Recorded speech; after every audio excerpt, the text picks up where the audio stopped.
प्रभु के पवित्र नाम की स्तुति प्रशंसा होवे। एक और बार उसके वचन के सामने अपने को जांचने के लिए और आगे बढ़ने के लिए परमेश्वर ने मौका दिया। ஆண்டவருடைய பரிசுத்த நாமத்துக்கு மகிமை உண்டாவதாக. இன்னொரு முறையாக அவருடைய வசனத்துக்கு முன்பதாக நம்மை ஆராய்ந்து அறிந்து கொள்வதற்காக தேவன் வாய்ப்பை தந்திருக்கிறார். जब आपके सामने मैं वचन का पेश करने के लिए चले आता हूं, मेरे अंदर एकदम मालूम पड़ता है एक सौता फूट उठता है. நான் உங்களுக்கு முன்பதாக வசனத்தை பிரசங்கிக்க வரும்போதெல்லாம் இப்படியாக நான் உணர்கிறேன், எனக்குள்ளே இருந்து ஒரு பெரிய ஊற்று புறப்பட்டு வருகிறது போல. मैं नहीं जानता था बेल भाई इस गीत को गाएंगे और उसी गीत के आधार पर मैं आधा घंटा तक आपके साथ बर्ताव कर सकूं. நான் அறியாமலே இருந்தேன் பெல் சகோதரர் இந்த பாடலை பாடுவார்கள், அந்த பாடலுடைய வரிகளின் அடிப்படையிலே நானும் அரை மணி நேரம் அதை குறித்து பேசுவேன் என்று சொல்லி. प्रभु के नाम की स्तुति प्रशंसा होवे. தேவ நாமத்துக்கு மகிமை உண்டாவதாக. मैं इसलिए कहता हूं मैं तैयारी करके आता नहीं, मैं आत्मा के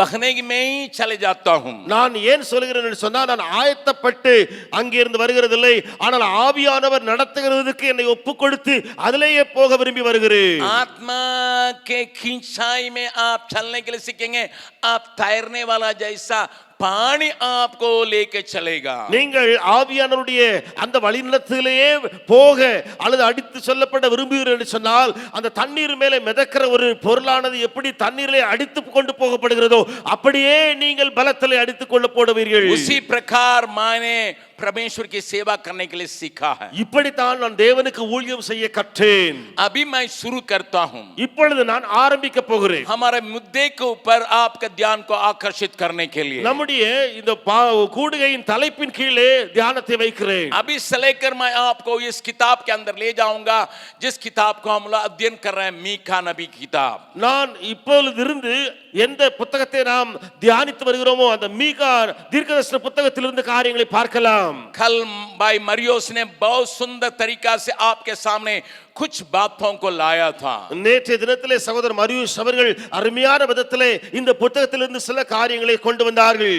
और बाइबल के अंतर्गत में जैसा आपका मालूम है, मेजर प्रॉफिट्स और माइनर प्रॉफिट्स, इसका मतलब बड़ा नबियां और छोटे नबियां करके आम जानकारी रखते हैं. வேதத்துக்குள்ளே இப்படியாக நாம் அறிந்து வைத்திருக்கிறோம், பெரிய தீர்க்கதரிசிகள் சிறிய தீர்க்கதரிசிகள் என்று சொல்லி. लेकिन मेरे ख्याल से बड़ा सेवक छोटा सेवक करके नहीं है. ஆனால் என்னுடைய நினைவின்படி பெரிய ஊழியக்காரர் சிறிய ஊழியக்காரர் என்று சொல்லி இல்லை. और मीका के समय में येसाया भी रहा करता था. மீகாவின் காலகட்டத்திலே ஏசாயாவும் இருந்து வந்தான். और येसाया के मुंह से जो बातें निकलती थी उसमें से कई बातें मीका के मुंह से भी निकलता है. ஏசாயாவின் வாயிலிருந்து புறப்பட்ட வார்த்தைகளிலே अनेक வார்த்தைகள் மீகாவின் வாயிலிருந்தும் புறப்பட்டு வந்தன. कल मरियोस भाई ने आपको याद दिलाया, நேற்றுக்கு மரியோஸ் சகோதரர் உங்களுக்கு நினைப்பூட்டினார். येसाया राज कुटुंब का है.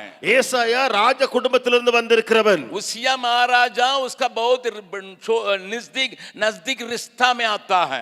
உசியா மகாராஜா இருந்தாரே, அவர் ஒரு நெருக்க அல்லது உறவினராக ஏசாவுக்கு காணப்பட்டார். इसलिए जब उसकी मृत्यु हुई, येसाया बहुत दुख के साथ मंदिर में प्रवेश करता है और 6वां अध्याय येसाया में हम पढ़ते हैं, वहां ऊंचे सिंहासन पर परमेश्वर उसको दिखाई पड़ा. ஆகையினாலே உசியா ராஜா மரணம் அடைந்த பொழுது நாம் ஏசாயா 6வது அதிகாரத்தில் வாசிக்கிறது போல இந்த ஏசாயா அதிக துக்கம் அடைந்து தேவனாகிய கர்த்தரை அந்த சிங்காசனத்திலே உயர்ந்த சிங்காசனத்திலே வீற்றிருக்க கண்டார். मेरी बात को थोड़ा ध्यान से सुनिएगा. காரியங்களை நன்றாய் கவனியுங்கள். राजा की मृत्यु हुई वो भी मैं आगे बतलाऊंगा. उसिया राजा की मृत्यु कैसा हुई आपको मालूम है. உசியா ராஜாவுடைய மரணம் எப்படி நேரிட்டது என்று சொல்லி உங்களுக்கு எல்லாருக்கும் தெரிந்திருக்கலாம். और उस दुख की खबर को लेके वो मंदिर में प्रवेश करता है. அந்த துக்கத்தின் செய்தியை ஏசாயா சுமந்து ஆலயத்துக்குள்ளே பிரவேசிக்கிறார். उसकी आंखें खुल जाती हैं. அவருடைய கண்கள் திறக்கப்படுகின்றன. वहां पर येसाया ने एक दर्शन को देखा. அங்கே ஏசாயா ஒரு தரிசனத்தை கண்டான். परमेश्वर का भवन परमेश्वर की उपस्थिति से भरा रहता है. தேவனுடைய ஆலயம் தேவனுடைய மகிமை அல்லது பிரசன்னத்தினால் நிரம்பி இருக்கிறது. वहां सिंहासन पर राजाओं का राजा को देख रहा है. சிங்காசனத்திலே ராஜாதி ராஜாவை இவன் கண்டான். इसी से आपको मालूम होगा, இதிலிருந்து நீங்கள் தெரிந்து கொள்வது, येसाया उजिया राजा का निकट एक कुटुंबी है. ஏசாயா உசியா ராஜாவுடைய நெருங்கின குடும்பஸ்தான். और मीका एक साधारण से साधारण बैकग्राउंड का है. மீகா ஒரு சாதாரண குடும்ப பின்னணி உடையவன். इसलिए बाइबल नहीं बतलाती, हम लोग समझ बाइबल बाइबल नहीं बतलाती है, लेकिन हम समझते हैं वो बड़ा भविष्यद्वक्ता या छोटा भविष्यद्वक्ता। ஆகையினால வேதம் சொல்லுகிறது இல்லை, ஆனால் நாம் என்ன புரிந்து வைத்திருக்கிறோம் என்று சொன்னால் ஏசாயா பெரிய தீர்க்கதரிசி, மீகாவோ சிறிய தீர்க்கதரிசி.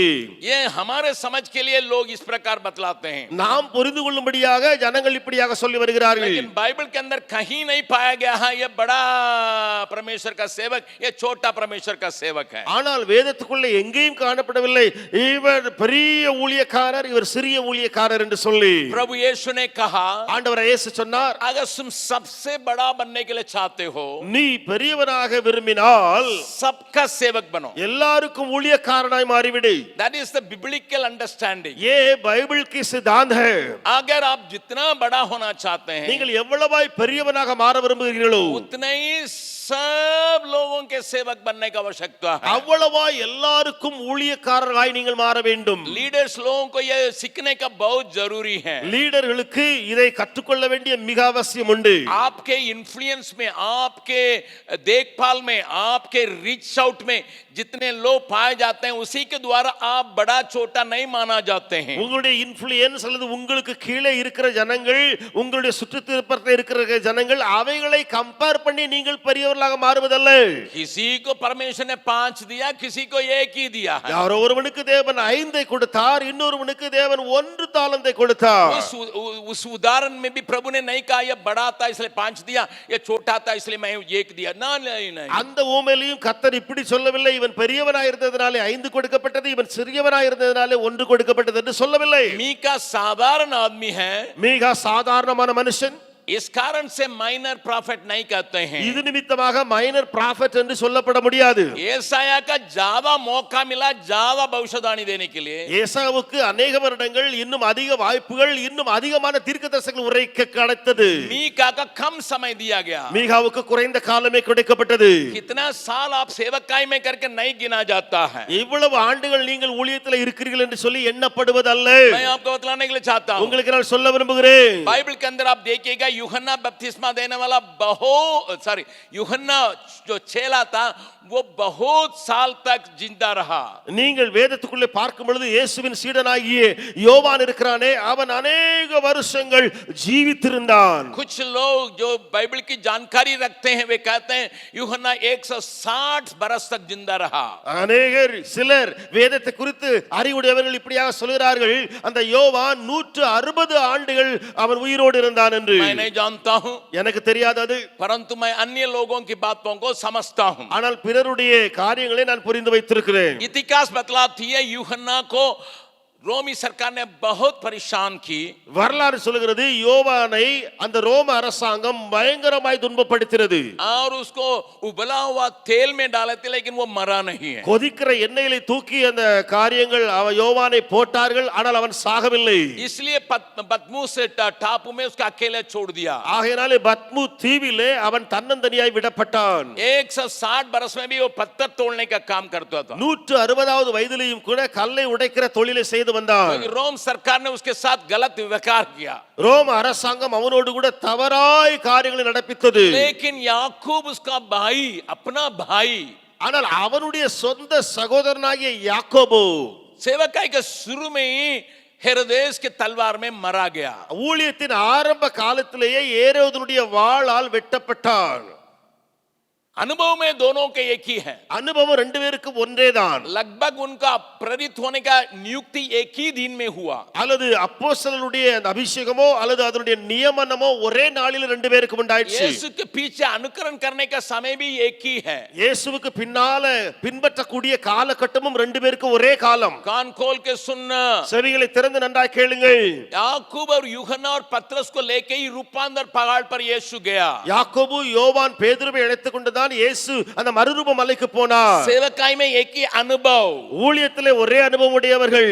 और दो करके प्रभु ने भेजा था। ரெண்டு ரெண்டு பேராய் இயேசு அனுப்பினாரே. याकूब को भी भेजा, यूहन्ना को भी भेजा। யாக்கோபையும் அனுப்பினார், யோவானையும் தேவன் அனுப்பினார். एक लड़की मर गई थी, ஒரு பெண் மரித்து போனாள். उसको जिलाने के लिए याकूब को भी ले गया, यूहन्ना को भी ले गया। அந்த பெண்ணை உயிரோடு எழுப்ப யாக்கோபையும் யோவானையும் ஆண்டவர் அழைத்து சென்றார். गेत्सेमने बगीचा में प्रार्थना करने के लिए गया। கெத்செமனே தோட்டத்திலே ஜெபிக்கும்படி போனார் இயேசு 8 लोगों को बाहर रख के 3 लोगों को ले गया, उसमें याकूब भी था, यूहन्ना भी था। 8 பேரை வெளியே வைத்து விட்டு 3 பேரை மேற்றும் உள்ளே அழைத்து சென்றார். அதிலே யாக்கோபும் இருந்தார்கள், யோவானும் இருந்தார். 11 लोगों को प्रभु ने आज्ञा दिया, 11 பேருக்கு தேவன் கட்டளை கொடுத்தார். जाओ जगत के छोर तक जाओ, இந்த உலகத்தின் கடைசி பரியந்தம் புறப்பட்டு போங்கள். यरूशलेम में, यूदेया में, समारिया में और दुनिया के छोर तक। எருசலேமிலே, யூதேயாவிலே, சமாரியாவிலே, உலகத்தின் கடைசி எல்லை பகுதி வரைக்கும். इन 11 लोगों में याकूब भी था, यूहन्ना भी था। அந்த கட்டளை பெற்ற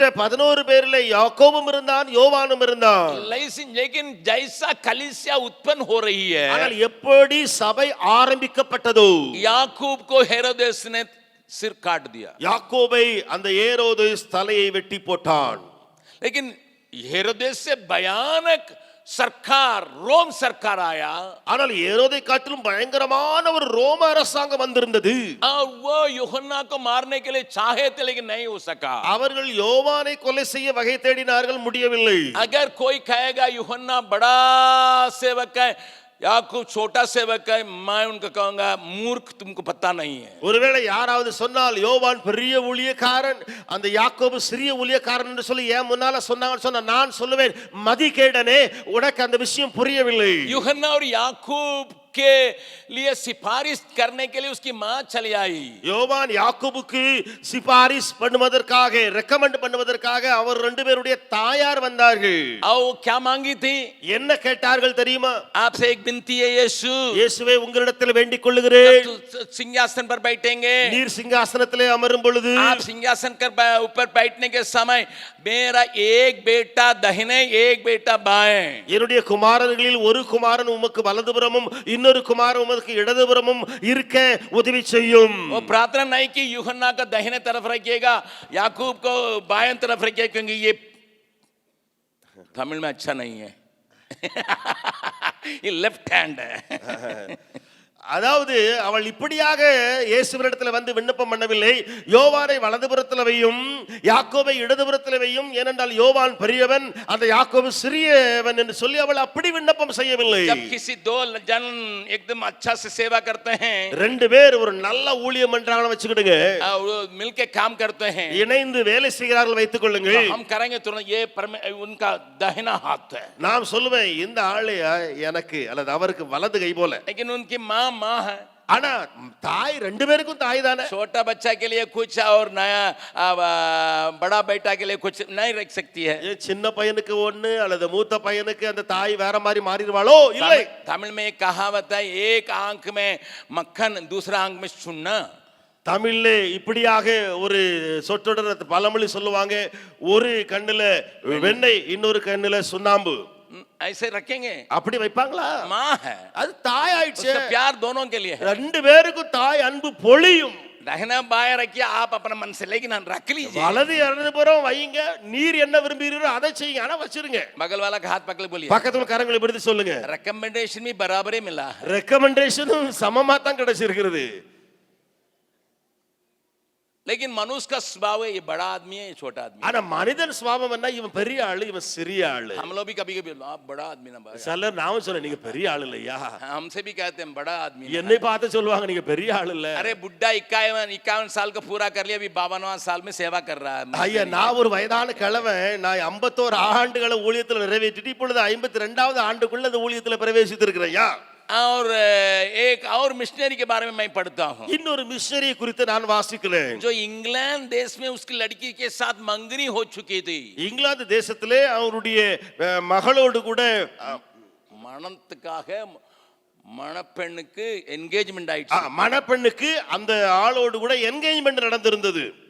एंगेजमेंट हो गया, என்கேஜ்மெண்ட் அவருக்கு இங்கிலாந்தில் लेकिन நடந்தது. आत्मा का बोझ उसका धकेल करके रेड इंडियंस के बीच में काम करने के लिए ले गया। ஆனால் ஆத்துமாக்களை கூடிய அந்த தாகம் இருக்கிறதே, பாரம் இருக்கிறதே, அந்த சிவப்பு இந்தியர் மத்தியில் அவரை அழைத்து சென்றது. ध्यान से सुनिए, நன்றாய் கவனியுங்கள். आप भी पढ़े होंगे डेविड ब्रेनार्ड। நீங்களும் வாசித்திருக்கலாம் டேவிட் பிரையானாரை குறித்து. डेविड ब्रेनार्ड की कहानी यही है, டேவிட் பிரையானுடைய கதை இதுவே. शादी करके திருமணம் செய்து नहीं किया, இல்ல போகல, அப்படி போகல. शादी के लिए तारीख लगा रहा है, திருமணத்திற்காக நாள் குறிக்கப்பட்டவர், मंगनी हो चुका है, அவருக்கு நிச்சயதார்த்தம் ஆகிவிட்டது. लेकिन पवित्र आत्मा उसको खींच के ले जा रहा है। ஆனால் பரிசுத்த ஆவியானவர் அந்த கூட்டத்துக்கு இவரை அழைத்துக் கொண்டு आप இழுத்து उस कहानी के போகிறார். जानते होंगे, நீங்கள் அறிந்திருக்கலாம். ध्यान से सुनिए। நன்றாக கவனித்து கேளுங்கள். डेविड ब्रनार्ड जाके वहां पर गया, டேவிட் பிரையான் அந்த கூட்டத்துக்குள்ளே போனார். आत्मा का बोझ के चलते, वहां का वातावरण के चलते उसका टीबी पकड़ा। அங்க இருக்கிற சூழல், இன்னும் அங்க உள்ள காரியங்கள் நிமித்தமாக இவருக்கு டிபி வியாதி வந்தது. इंग्लैंड छोड़ के गया, இங்கிலாந்தை விட்டு விட்டு போனாரு.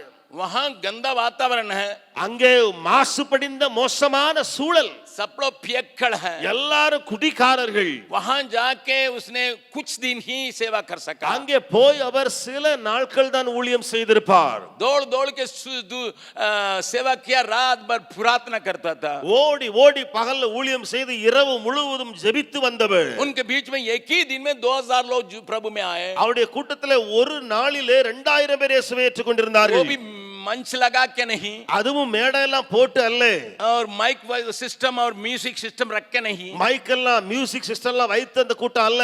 उसका बोझ था, அவருக்குள்ளே ஆத்ம பாரம். खुले बाजार में प्रचार करने लगा। திறந்த பஜார்ல நின்று பிரசங்கம் பண்ணினார். ट्रांसलेट करने के लिए किसी को पाना है, மொழிபெயர்ப்பதற்கு யாராவது ஒருவர் கண்டிப்பா இருக்கணும். पियक्कड़ आदमी ही मिला, ஒரு குடிகாரர் தான் அந்த மொழிபெயர்த்துக்கு वही வந்தார். अंग्रेजी से उनकी भाषा में अनुवाद कर सकता था। இவர்தான் அவருடைய சொந்த மக்களுக்கு சொந்த மொழியிலே அவர் மொழிபெயர்க்க முடியும். पिया हुआ है, குடித்து வந்திருக்கிறார். कोई बात नहीं, பரவாயில்லை, हम इस्तेमाल करेंगे। நான் பயன்படுத்துவேன். और उसको रख के उसने प्रचार किया बाजार में। அந்த பஜார்ல அவரை வைத்து இவர் பிரசங்கம் பண்ணினார். कोई माइक सिस्टम नहीं, மைக் சிஸ்டமே கிடையாது, कोई म्यूजिक नहीं, மியூசிக் கிடையாது, कोई लाइट नहीं, லைட்டே கிடையாது. प्रचार किया, பிரசங்கித்தார். परमेश्वर ने जबरदस्ती के साथ काम किया।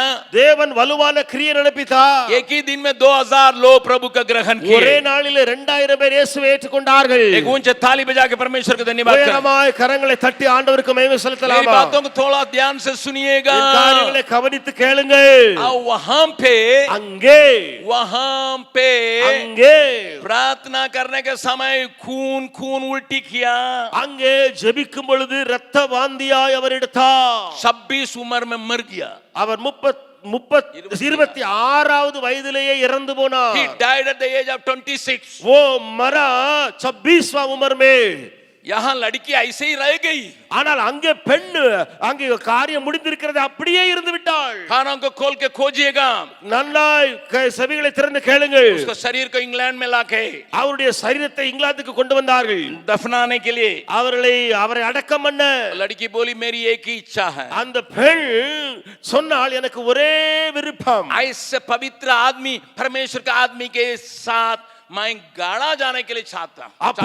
அப்படிப்பட்ட பரிசுத்தவான் அந்த மனிதரோடு கூட நானும் அடக்கம் பண்ணப்பட விரும்புகிறேன். इसलिए आज इंग्लैंड में जाइएगा। ஆகையால நீங்கள் இங்கிலாந்துக்கு இன்றைக்கு போனால் डेविड ब्रनार्ड और उसकी पत्नी का खबर को देखिए, क्या मिस लिखा है, मिसिस नहीं लिखा है। டேவிட் பிரேனார்ட் அவருடைய கல்லறை உண்டு, அவருடைய மனைவியின் சொல்லப்பட்ட அந்த அவருடைய கல்லறை உண்டு. அவளுக்கு பேர்ல மிஸ்ஸஸ் என்று போடாமல் மிஸ் என்று போடப்பட்டிருக்கு. क्योंकि शादी नहीं हुई है, ஏனென்றால் அவளுக்கு திருமணம் முடியவில்லை. Listen my people of God, those who are in the service of God, परमेश्वर की सेवकाई में रहने वाले परमेश्वर के सेवकगण सुन ले।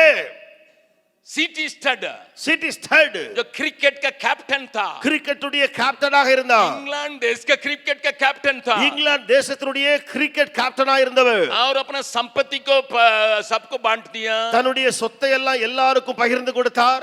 1901 में he was the world cup captain of English team. English டீமுடைய வேர்ல்ட் கேப்டனாக 1901வது ஆண்டிலே மாறினார். बहुत पैसा वाला, अनेक பண வசதி படைத்தவர். उसका बाप ने हमारे समस्तीपुर से ही तंबाकू पैदा करके कमाया। அவருடைய தகப்பனார் நம்முடைய சமஸ்திபூர்ல தான் அந்த புகையிலையே அங்க உருவாக்கி கொண்டு வந்து அவர் அதை சம்பாதித்தார். बहुत पैसा, பண வசதி அதிகமாக இருந்தது. बेटों के लिए दिया, பிள்ளைகளுக்கு கொடுத்தார். लेकिन जब सीटी स्टड को बुलाहट आई, சிடி ஸ்டட்டுக்கு தேவ அழைப்பு வந்தபோது अपने एक एक पैसा को उठा के दूसरों को दे दिया, ஒவ்வொரு சொத்து பணத்தை எடுத்து பிறருக்கு வழங்கினார். அவர் दूसरे सेवकाई के लिए दे दिया। பிற ஊழியங்களுக்கு கொடுத்தார். चाइना गया, சீனாவுக்கு போனார். चाइना में शादी हुई, அங்கே திருமணமானது அவருக்கு. लेकिन वहां चाइना में एक बहुत बड़ी बातें हुई जिसके चलते उनको देश को छोड़ना पड़ा। அங்கே நடந்த பயங்கர விபரீதத்தினாலே அவர் அந்த சீன தேசத்தையே விட்டு வெளியேற வேண்டியது இருந்தது. मेरी बात को थोड़ा ध्यान से सुनिए, காரியங்களை கவனத்தோடு கேளுங்கள். लेकिन उसके अंदर अनसुनी और अनदेखी जगहों पर जाकर सुसमाचार सुनाने की विचार और बोझ और अभिषेक उसको चुप नहीं रख सका। ஆனால் அவருக்குள்ளே அறியப்படாத இடம், இன்னும் இயேசுவை குறித்து பிரசங்கிக்கப்படாத இடம், அதை குறித்ததான பாரம் அழுத்திக் கொண்டிருந்தனாலே அவர் அமைதியா இருக்கவே முடியவில்லை. हिंदुस्तान चले आए, இந்தியாவுக்கு வந்தார். அவர் कुन्नूर नाम करके ऊटी के बगल में एक छोटा सा शहर है, वहां सेवा किए। குன்னூர் ஊட்டிக்கு பக்கத்தில் இருக்கிற ஒரு சிறிய பட்டணம் இருக்கிறது, அங்கே இருந்து ஊழியம் செய்தார். लेकिन उनके पत्नी का हेल्थ सूट नहीं किया, ஆனா அவருடைய மனைவியுடைய உடல்நிலை ஒத்து போகலை. फिर इंग्लैंड लौट गए, திரும்ப இங்கிலாந்துக்கு திரும்பி போனார். 52 साल हो गया, 52 ஆண்டுகள் ஆயிற்று. 52 वयस आई, 52 வயதாகிவிட்டது. उसका उम्र 52 हो गया। அவருடைய வயது 52. एक मीटिंग में बैठा हुआ है, அவர் கூட்டத்துல உட்கார்ந்து இருக்கிறாரு. वहां एक अफ्रीका का आया हुआ मिशनरी प्रचार कर रहा है। அங்கே ஆப்பிரிக்காவில இருந்து வந்த ஒரு மிஷனரி பிரசங்கம் பண்ணி கொண்டிருக்கிறார். ध्यान से सुनिए, நன்றாய் கவனியுங்கள். और इसके दिल में फिर आवाज हो रहा है, திரும்ப அவருடைய உள்ளத்துல ஒரு சத்தம் வருகிறது. सिटी स्टड तुम जाओ। சிட்டி ஸ்டட் நீ போ. उसकी बेटी की शादी हो गई, அவருடைய மகளுக்கு திருமணம் ஆயிடுச்சு. उसका दामाद का नाम रिक्स्टन बक्स्टन। ரிக்ஸ்டன் பக்ஸ்டன் என்பது அவருடைய ரிச்சர்ட் பக்ஸ்டன். ரிச்சர்ட் பக்ஸ்டன் என்பது அவருடைய மருமகனுடைய பெயர். बक्स्टन को लेके பக்ஸ்டனை கூட்டிக் கொண்டு, चलो दामाद, வாயா மருமகனே, हम लोग अफ्रीका में जाएंगे। நாம் ஆப்பிரிக்காவுக்கு போக போறோம். पत्नी को अपनी बेटी को इंग्लैंड में छोड़ के மனைவியையும் தன்னுடைய மகளையும் இங்கிலாந்து தேசத்திலேயே விட்டுவிட்டு दोनों गए। ரெண்டு பேரும் போனாங்க. पैसा नहीं, பணம் இல்ல கையில. और इन दिनों में बहुत बड़ा कोट पहनते हैं, लंबा कोट, विंटर कोट पहनते हैं। அந்த நாட்களில் வின்டர் கோட் என்று சொல்லி ஒரு பெரிய நீளமான கோட் போடுவாங்க. और अफ्रीका में गए, वहां ये खाने के लिए वही चीज मिली जिसको शुगर पोटैटो कहते हैं, स्वीट पोटैटो कहते हैं। ஸ்வீட் பொட்டேட்டோ என்று சொல்லி சொல்லுகிறார்களே, அது மட்டும்தான் அந்த ஆப்பிரிக்காவில் இவருக்கு சாப்பிட கிடைத்த உணவு. What do you say here? Sweet potato, what is that? शकरकंद, वही खाने के लिए वहां मिलता है। அந்த கிழங்கு தான் அவருக்கு சாப்பிடுவதற்கு அங்க கிடைச்சது. उसको खरीद के खाने के लिए அந்த கிழங்கு சாப்பிட்ட பின்பு पैसा खत्म हो गया, பணமும் போயிட்டு एक காலியாச்சு. साइकिल है, இப்ப சைக்கிள் மட்டும் இருக்கு. दोनों प्राणी के वही साधन है। ரெண்டு பேரும் போறதுக்கு ஒரே ஒரு சாதனம் தான். अफ्रीका के जंगल में, ஆப்பிரிக்காவின் காட்டு பகுதிக்குள்ள कोई रोड नहीं है, எங்க ரோடுமே கிடையாது. जंगली जानवरों की कमी नहीं है, காட்டு மிருகங்கள் குறைவு கிடையாது. और यहाँ ससुर और दामाद दोनों जा रहे हैं। இங்கே மாமனாரும் மருமகனும் ரெண்டு பேரும் போறாங்க. बक्सन पूछ रहे हैं, பக்சன் கேக்குறாரு, ससुर जी மாமனாரே खाने के लिए சாப்பிடக்கு ஏதாவது? कुछ नहीं, ஒண்ணு இல்லப்பா, आप तो थोड़ा बुढ़ा गए तो आपका भूख नहीं लगती होगी, लेकिन हमको உங்களுக்கு கொஞ்சம் வயசாயிட்டு உங்களுக்கு பசி எடுக்காது. எனக்கு பசி எடுக்குது. मैं आपको बतलाना चाहता हूँ, ஆனா உங்களுக்கு நான் சொல்ல விரும்புகிறேன், we missionaries must know and practice what we read. और हम जो पढ़ रहे हैं उन बातों को मिशनरियों के बारे में आजकल हम सीखें और अभ्यास करें. उसका इतिहास का पढ़िएगा। அவருடைய வரலாற்றை வாசியுங்கள். लोगों ने एक कोट का बटन को लोगों को दे के उसी के द्वारा शकरकंद खरीदा है। அவர் கோட்டினுடைய பட்டன், அந்த பட்டனை எடுத்து வித்து அந்த பணத்தை வைத்து சீனி கிழங்கு வாங்கினாரு. क्योंकि बड़ा बड़ा बटन रहता था, ஏன்னா கோட்ல பெரிய பெரிய பட்டன் இருக்கும். विंटर कोट में बड़ा बड़ा बटन வின்டர் கோட்ல பெரிய பெரிய பட்டன் இருக்கும். उस बटन लेके उनको दे देता। अफ्रीका वालों का लोग सोचा कि इसी में 2 तो छेद भी है। பட்டனை எடுத்து அந்த ஆப்பிரிக்காரங்களுக்கு கொடுத்தான்னு சொன்னா அவன் அப்படியே வேடிக்கையா பாப்பா, இதுல 2 தொலை இருக்குது என்னன்னு வாங்கிடுவான். अरे बहुत अच्छा लगता ஏ है, நல்லா இருக்குப்பா பாக்குறதுக்கு. उनको तो कुछ भी मिलेगा सिर पर लगा देगा। அவனுக்கு என்ன கிடைச்சாலும் அவனுடைய வழக்கத்தின்படி தலையில மாட்டி வைப்பான். अगर किसी चिड़िया का पंख में मिल जाएगा लगा देगा। ஏதாவது பறவை ஒரு ரெக்க கிடைச்சுன்னு சொன்னா, சிறகு கிடைச்சுன்னா தலையில போய் குத்திடுவான். इसलिए बटन को देने से वे लोग बहुत खुश। ஆகையால பட்டனை கொடுத்த உடனே அவங்க சந்தோஷப்பட்டாங்க. 1 किलो की जगह पर 5 किलो दिए। 1 கிலோவுக்கு சீனி கிழங்குக்கு மேல 5 கிலோ கொடுத்துட்டான். जंगल के अंदर गया, அவன் காட்டுக்குள்ள போனாரு. एक बांस काट के झोपड़ी बनाया, ஒரு மூங்கில வெட்டி அதுல ஒரு சின்ன குடிசை போட்டாரு. बांस का कटिया, அங்கே மூங்கில வச்சு ஒரு கட்டில், बांस से कटिया, மூங்கில்னால செய்த கட்டில்.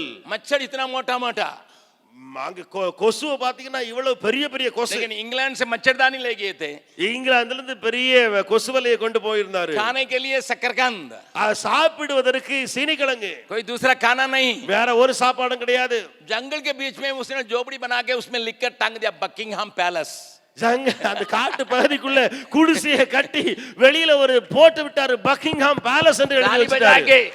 கரங்களை தட்டி कान खोल के सुन लो, செவிகளை திறந்து கேளுங்கள். बगल वाला का हाथ पकड़ लो, பக்கத்துல கரங்களை பிடிச்சு சொல்லுங்க. झोपड़ी में रहने से भी குடிசைக்குள்ள இருந்தாலும் समझो बकिंगहाम पैलेस में मैं हूं. நல்லா புரிஞ்சிக்க, பக்கிங்ஹாம் பேலஸ்ல நான் இருக்கிறேன். इसलिए मैंने अपने घर के सामने लिखा था, हम तो यहाँ का नहीं है वहां का है, इसलिए थोड़ा सा टेम्पररी बना, बस इतना ही. ஆகையினால என்னுடைய வீட்டுக்கு முன்னால நான் எழுதி போட்டிருக்கிறேன், இங்கே உள்ள குடிமகன் நான் அல்ல, அங்கே சேர்ந்தவன் என்று சொல்லி இது டெம்பரவரியா இருக்கு சொல்லி எழுதி போட்டிருக்கிறேன். Your attitude must be as if you are living in a palace. உங்களுடைய ஆட்டிட்யூட் எப்படி நான் இருக்க வேண்டும் என்று சொன்னால், மனநிலை நான் ஒரு பெரிய பேலஸ்ல இருக்கிறது போல மனதில் இருக்க வேண்டும். शायद कुछ लोग सोचे होंगे बकिंगहाम पैलेस मतलब क्या होता है. ஒருவேளை நினைக்கலாம் சிலர் பக்கிங்ஹாம் பேலஸ்னா என்னன்னு நினைக்கலாம். यहाँ इंग्लैंड के अभी महाराजा चार्ल्स रहता वही. இப்பொழுது இருக்கிற இங்கிலாந்து மகாராஜா சார்ல்ஸ் இருக்கிறாரே, அவர் இருக்கிற வீடு பேலஸ் அதுதான். अभी तो ये तो नामी आदमी नहीं है, नामी आदमी नहीं இவர் ஒரு பெரிய புகழ்பெற்ற ஆள் அவர் கிடையாது. लेकिन எலிசபெத் வச்சு பாருங்க, பழைய ஆட்கள் எடுத்து பாருங்க, அவங்க எல்லாம் இருந்து வந்த பேலஸ் தான் அது.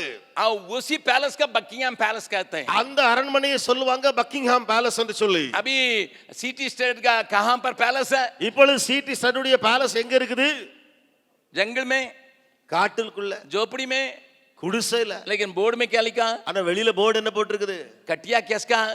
கட்டில் எதனால செய்யப்பட்டிருக்கு? बांस का. அது ஒரு மூங்கில் கட்டில். एक और बार बोलो, இன்னொரு முறை கையை பிடிச்சு, सुख विलास खोजो मत, खोजो मत, வசதி வாய்ப்பெல்லாம் தேடாத தேடாத, खोजो मत, खोजो मत. நீ இழந்துராத தேடு தேடு. कहीं भी सो जा, नींद आना चाहिए बस. எங்கேனாலும் தூங்குப்பா, அவனுக்கு தூக்கம் வரணும், அவ்வளவுதான் வேணும். लिसन, கேளுங்கள். वो आदमी 82 इयर्स में पहुंचा. அந்த மனுஷனுக்கு வயது 82 ஆயிடுச்சு. सिटी स्टड 82 में पहुंचा. சிட்டி ஸ்டட் 82 வயதாகிறது அவருக்கு. अभी रात में एक डिबरी बजा रखे, बाइबल को ढूंढ रहा. இப்பொழுது இரவில ஒரு மண்ணெண்ணெய் விளக்க கொளுத்தி வேதத்தை திறந்து பார்த்துட்டு இருக்காரு. மண்ணெண்ணெய் விளக்குல बक्सन ने पूछा, பக்ஸ்டன் கேக்குறாரு, क्या ससुर जी नींद नहीं आई है क्या? மாமா உங்களுக்கு தூக்கம் வரலையா? क्योंकि 82 उम्र का हो गए, 82 வயதாயிட்டுல உங்களுக்கு தூக்கம் என்ன வரலையான்னு கேக்குறாரு. होने से सोएंगे नहीं, வயதாயிட்டு தூங்குறதும் கிடையாது, भूल भी जाते हैं. அவர் மறந்தும் போயிருவாரு. बाइबल में क्या खोज रहे हैं, मदद करो. வேதத்துல என்ன நீங்க தேடுறீங்க, நான் உங்களுக்கு உதவி செய்யட்டுமா? 82 उम्र में सिटी स्टेट ने क्या कहा मालूम है? 82வது வயதுல சிட்டி ஸ்டேட் சொன்ன காரியம் என்ன தெரியுமா? दामाद जी ऐसा मैं वचन को खोज रहा हूं जिसके लिए मैं आज्ञाकारी नहीं रहा. மருமகனே நான் அப்படிப்பட்ட வசனத்தை தேடிக்கிட்டு இருக்கிறேன், ஏதாவது ஒரு வசனம் உண்டா அதுக்கு நான் இன்னும் கீழ்ப்படியாம இருக்கிறேனா? I am looking for a word for which I was not obedient. मैं ऐसे वचन को ढूंढ रहा हूं बाइबल में जिसकी आज्ञा मैंने अभी तक नहीं मानी. 82 வயது, अफ्रीका जंगल में, ஆப்பிரிக்கா காட்டு பகுதி. उसकी पत्नी इंग्लैंड में है, மனைவியோ இங்கிலாந்துல இருக்கிறாள், बेटी इंग्लैंड में है, மகளும் இங்கிலாந்துல இருக்கிறாள். ये दोनों प्राणी जंगल में हैं. இந்த ரெண்டு பிராணிகளும் காட்டுக்குள்ள இருக்கிறாங்க. And he died at the age of 86. और वो मरे 86 उम्र में मरे. अभी बोलिए कौन बड़ा सेवक है, कौन छोटा सेवक है? இப்ப சொல்லுங்க, பெரிய ஊழியக்காரர் யாரு, சிறிய ஊழியக்காரர் யாரு? डेविड ब्रेनार्ड या सीटी स्टेड? डेविड ब्रेनार्डा, सीटी स्टडा? कितने लोग कहते हैं बड़ा आदमी सीटी स्टेड है क्योंकि लंबा जिया है, उसके लिए वोट देने वाला है. பெரிய ரொம்ப ஆண்டுகள் வாழ்ந்துக்காரு சிட்டி ஸ்டட், 86 வயசுல அவருக்கு ஓட்டு கொடுக்கறவங்க யாராவது இருக்கீங்களா? डेविड ब्रेनार्ड பெரிய ஆளு 26 उम्र में मर गया. डेविड ब्रेनार्ड 26 வயசுலயே இறந்து போயிட்டாரு. मंगनी होने के बाद भी शादी नहीं कर सका. அவருக்கு நிச்சயதார்த்தம் பெண்ணு பார்த்தாங்க, ஆனா திருமணம் முடியல அவருக்கு. वो भी टीबी में मर गया, அதுவும் டிபி வியாதியில இறந்து போனார். खून फेंक के उल्टी किया, उसी ரத்த में मर வாந்தி गया. ரத்த வாந்தி எடுத்து எடுத்து அவருக்கு பிரச்சனை. कौन बड़ा सेवक है? பெரிய ஊழியர் யார்? 2 பேர்ல बोलिए. சொல்லுங்க, நீங்களே சொல்லுங்க, हेलो. சொல்லுங்க. हम ही कहते हैं ये बड़ा सेवक है, ये छोटा सेवक है. நான் தான் பிரிச்சு வச்சு சொல்றேன், இவர் பெரிய ஊழியக்காரர், சிறிய स्वर्गराज ஊழியக்காரர். कहता है. பரலோக ராஜ்யம் சொல்லும். स्वर्गराज में क्या कहता है? பரலோக ராஜ்யம் என்ன சொல்கிறது? जो तुम में छोटा है स्वर्ग में ऊपर बना जाएगा. உங்களில் சிறியவனாய் இருக்கிறவன் பரலோக ராஜ்யத்திலே பெரியவனாய் இருப்பான். That is the perspective of heaven, sir. वही वाणी या शब्द स्वर्ग से आने वाला. You may be popular.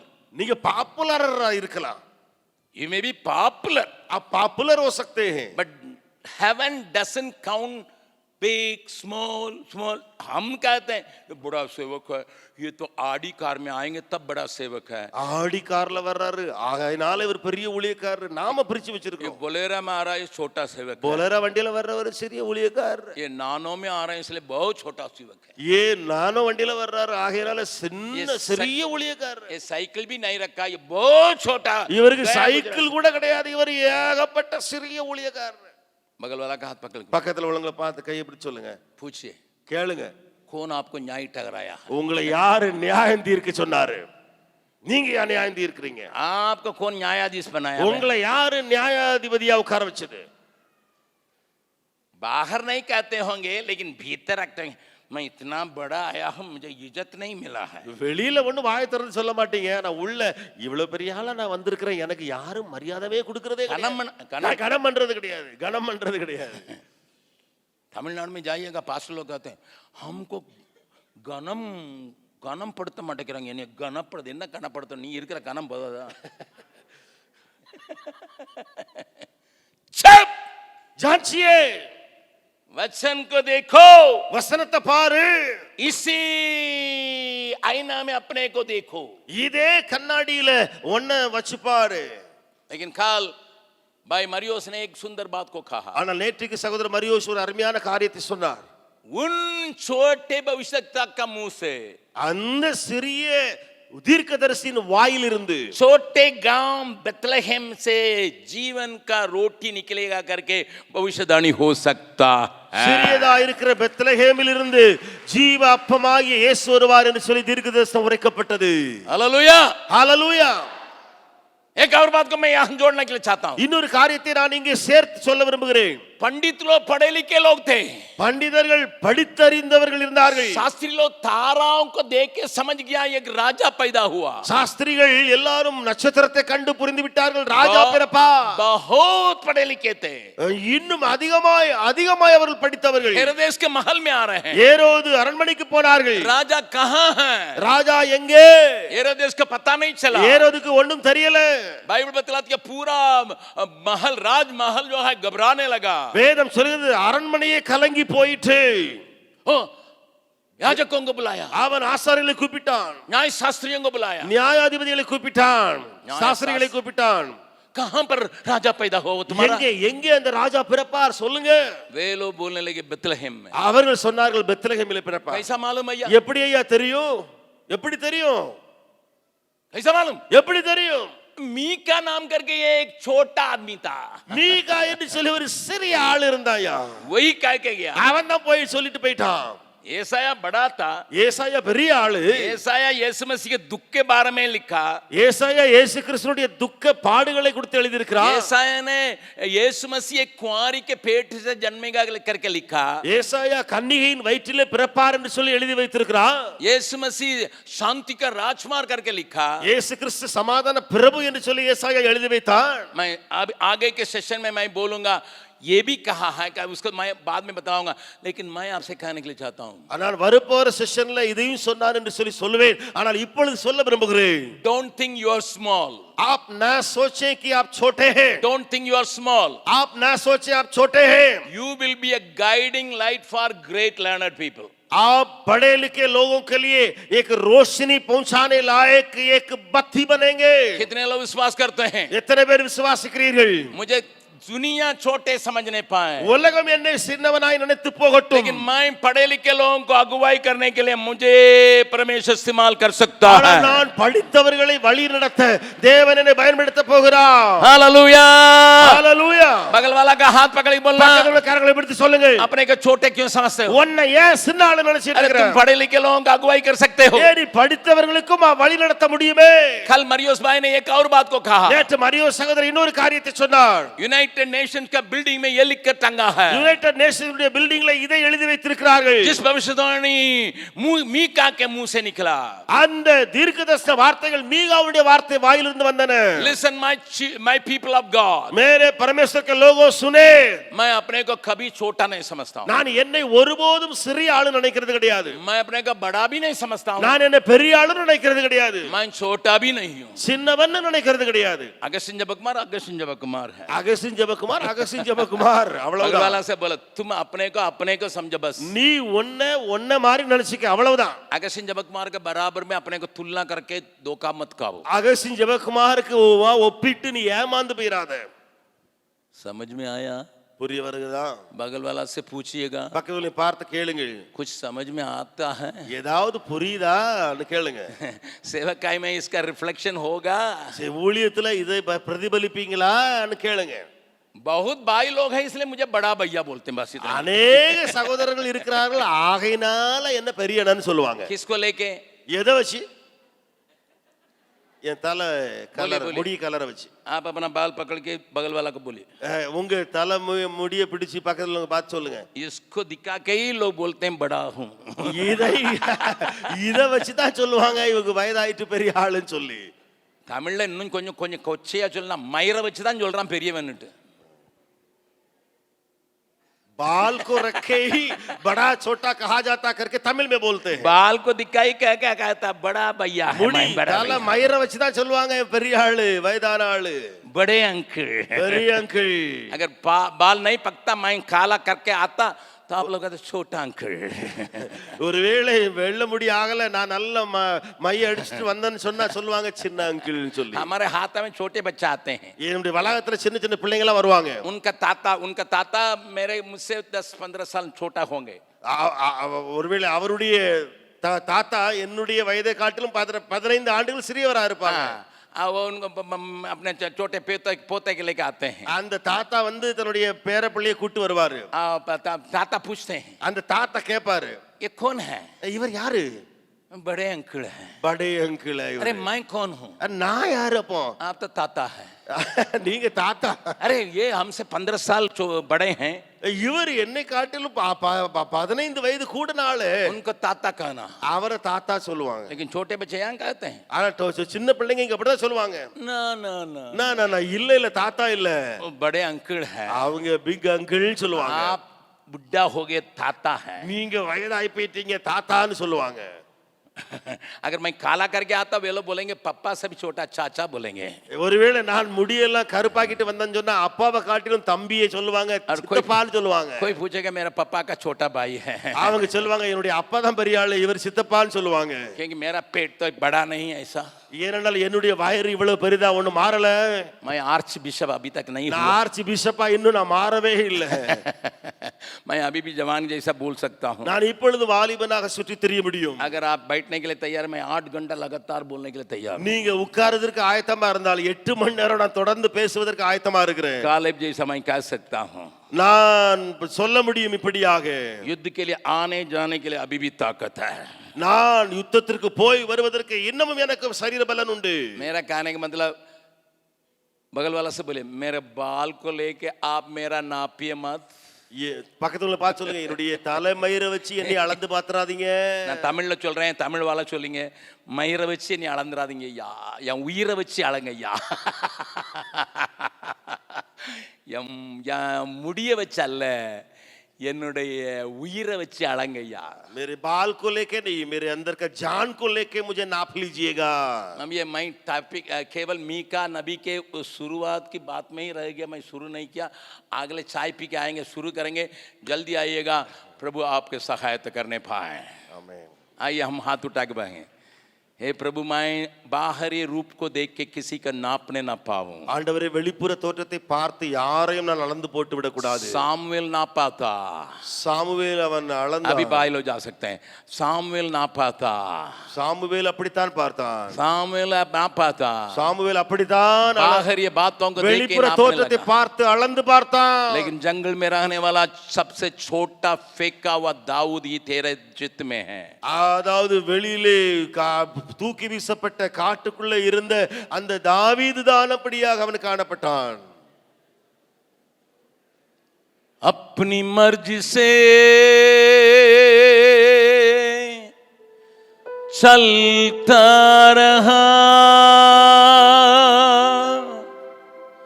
तुझको कभी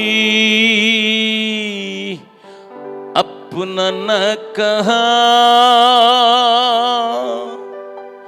लेकिन प्रभु आज से मैं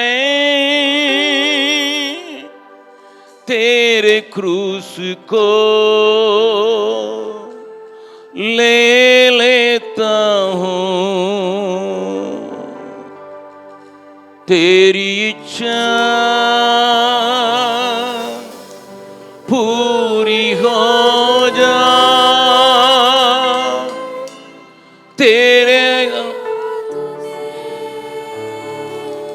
सौंपूंगा मैं मेरा कुमार तू, मैं मिट्टी हूँ, मुझको बना, मुझको